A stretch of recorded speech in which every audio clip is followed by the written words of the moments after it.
11. Confusion ruled. My brain reeled. If the AI was gone, how had she kicked off another fast-forwarding of time? Then I got it. She'd coded a trigger. Once Delphine had taken the throne, time sped up. The next question that popped into my head was, why? The answer to that one came pretty quickly as well. Since the residents of Enora wouldn't notice the new speed at which the world turned, since some would have died and others been born like always, there could be only one answer. She'd inserted the trigger so that Nokuro Takamoto and his band of coders couldn't do a damn thing about it. Dead to this world, she still managed to find a way to be a massive pain in the ass. Thoughts of revenge painted some pretty gruesome scenes on the stage of my mind, but I swept them away when Roshan grasped my arm around its elbow, peered down the street through the portal, and huffed a sigh through her nostrils. I received a message they captured Warrington. How is this possible? We were gone but hours.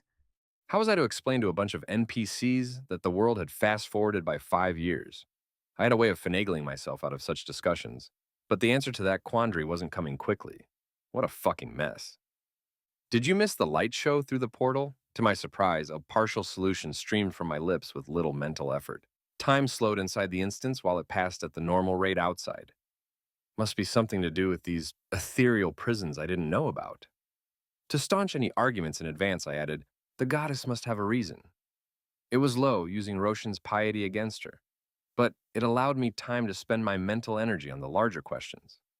Was my foundation really gone? What did Brusaria look like now that it had leveled up? The AI undoubtedly wanted to cement Delphine's hold on the city before closing that second portal and letting me out of the instance. Mission accomplished. But what other triggers might she have put into place? Where was Giles being held? Where was Desini? What did it mean that I'd lost Pulo? Roshan offered a belated reply. She squinted one eye, then nodded. I shouldn't be surprised you had an answer. Time having slowed again, I gazed through the portal and realized the mysterious caster had opened the way to Brumhill. I was mystified. After all, the small town couldn't have been his home point. Had he keyed it off one of us, like Liatra did when she opened them? I decided it didn't matter. We stepped through the portal and got the hell out of purgatory. My head whipped around 180 degrees. This interior space was familiar, but I didn't instantly grasp why. Then I spied the polished counter and realized I was in the Brumhill Inn where Priya and I had once been vanquished so that a couple of the governor's troops could whisk Roshan away. It was also the place we'd return to so my betrothed could pop the proprietor one in the eye. The lobby had doubled in size. A Mishon woman stood behind the counter. When we appeared, she froze, her mouth gaping, then shot past us and through the door, screaming, The master, the Shenhua has returned. The unmistakable scent of metal being forged pushed in on a cold breeze. It seemed winter was coming to Brumhill. I recalled from hours before, when we'd captured the township, that the inn stood next door to my shiny new master's cabin. I formed a finger gun, pointed it at the door leading outside, then pulled the imaginary trigger. When we stepped onto the street, I saw it was exactly that, a bona fide street. Cobblestones tracked from the now distant southern gate to its northern counterpart, also further away than last time I'd stood on that spot. But that was probably my imagination. Although it still registered as a township, it was apparent my people were performing regular upgrades. The single-story buildings of before were all two-story. Many boasted fresh paint. There was now actual foot traffic on what was no longer a barren dirt road. On the lone three-story structure in sight, two figures on a balcony waved furiously. Despite losing Skyville, a portal hovered up there. I gave it a quick look. LI portal. Destination. New Nin. I recognized the two members of a three-person crew who'd once competed in arena battles together. On my timeline, we'd bested them the night before, but knowing how much time had passed for everyone outside the instance, I was somehow surprised to see they stuck around for so long. Maybe immortality suited them, since I'd bound them and taken a pledge of loyalty from each. The third member of their crew, a less than beloved pyromancer, hadn't been so lucky. I afforded myself the slightest smile. Sure, things were shit.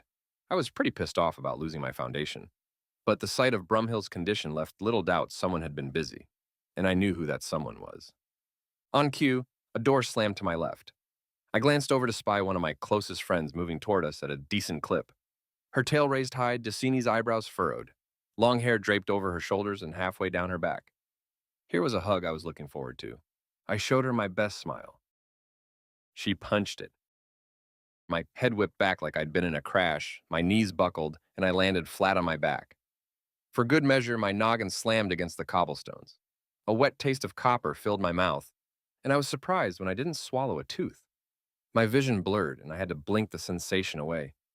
When I did, Dicini's shadow fell over me as she planted her sandals on either side of my hips. Her face flushed red, and tears painted shining streaks down her high cheekbones. How could you leave us?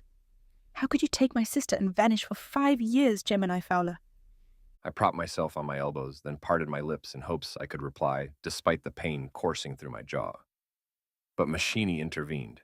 Sister! Dsini spun. And you? She shoved her finger in Machini's face. Do you have any idea how... Machini drew back one arm, then cuffed her sister across her cheek. Dicini's face whipped to one side. Use your senses. Do you think we would abandon you? Why in the world would we do such a thing? She thrust a finger toward me. When have you ever known Gemini to shirk his responsibilities? Leave his foundation untended? Cast off his people? She shook her head furiously side to side. No, you forget yourself, sister.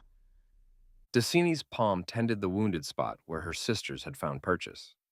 I used the moment of silence to sit up straighter, and Amelia stepped forward to offer her hand. When I grasped it, she yanked me upright. She was strong like that. The taller Michonne who'd popped me one grasped handfuls of hair on either side of her head, then bellowed a frustrated wail I wouldn't want to hear twice. Although my hands twitched with longing to grasp her shoulders and speak comforting words, I opted for a couple of steps backward, allowing her time to process her sister's admonition. When Dicini spoke again, her voice came in an uneven rhythm. I searched high and low. We spread word throughout eastern Rubal, but there was no sight nor word of you. In hopes this day would come, we fought with the elves, built up this town the best we knew how. But Pulo was lost to us, and without him, my limitations became apparent. Facing her at an angle, I whipped my head in both directions. For emphasis, I threw both my arms out to their sides to indicate north and south. You must be kidding! Look at this place. I left it a shithole, and now it shines. Distant doors slammed, then people milled out onto the street. Only a few of their low murmurs reached my ears. Dicini swiped with both forearms to clear the tear streaks from her face. How could you have disappeared for 5 years absent intent?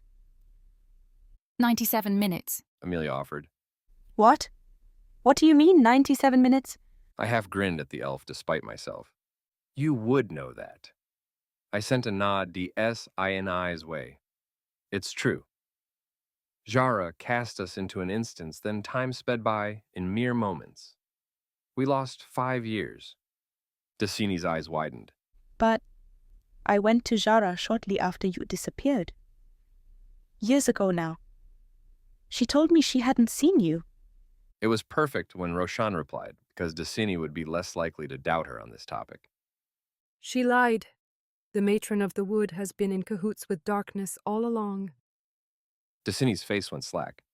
Is this why her daughter has become polluted? Roshan ruminated on that one, her lips crinkling up. I had not considered this.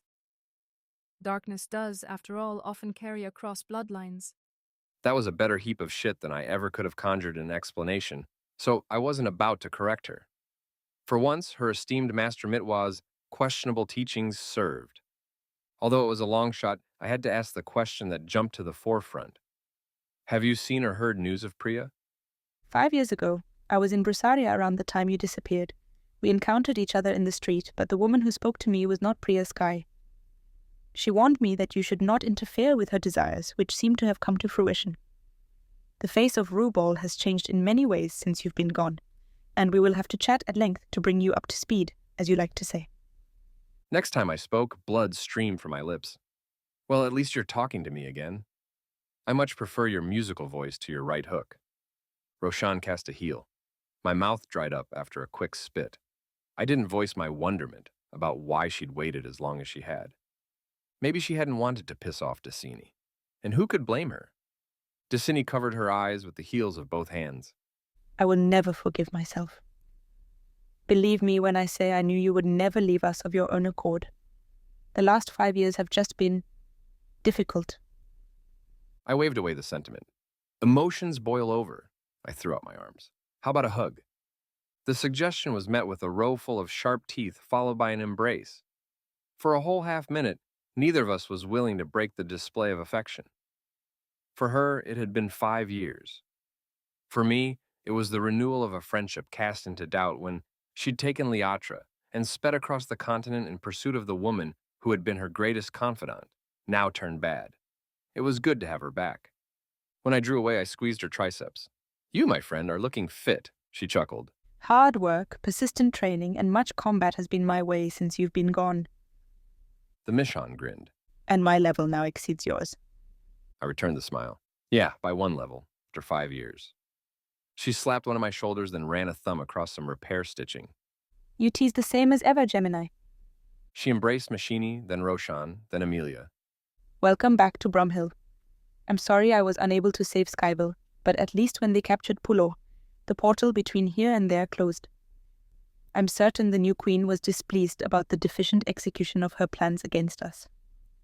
I had little doubt she was wrong about that. Sure, Lucera would have been good and pissed off if she had emotions at all. But I was not dealing with an emotional being. I was dealing with an automaton and a tactician. Someone who would stop at nothing to meet the former artificial intelligence's goals. Crushing Rubal to ensure it remained faithful to the rest of the world around it, to the other continents where magic flourished, was nothing. Desire to make her pay for her transgressions swelled in my throat at the sight of Dicini. 5 years gone or not, the way her cheeks sank when she spoke of her former friend was unmistakable. She grieved, and I along with her. Even though I tried not to be narcissistic about how I'd lost Priya and the magical home we'd built together in the Saran hinterlands, a wound shared by Dicini but probably softened by time, I was left heated, tortured by images of the perfect little township nestled between high cliffs and dotted with apartments, occupation houses, and the great room inside the cave. But enough of that shit, at least for the moment. There was business to be done. I needed the lay of the land, and I wasn't feeling patient. I need to get in touch with Simancia. Amelia scoffed. You mean Queen Simancia? I shook my head. I mean my friend Simancia. I'll talk to the monarch half after I've rekindled a vital friendship. But your point is taken, and as heady as it sounds, everyone else will continue to address her as you suggest. That enough? I cocked an eyebrow, ready to fire just in case. Amelia shoved me with one hand. Fine, ingrate. She rubbed her belly with the flat of the same hand. Now I'm famished. Where can I get some food around here? Decini pointed down the western road near the gate leading to the dark wood. Mag's place. Shouldn't be crowded right now. Mags. The proprietor who'd served my first sit-down meal with Priya and Roshan when I reached level 10. At least some things hadn't changed. But I feared what I'd find when I set out to make up for lost time.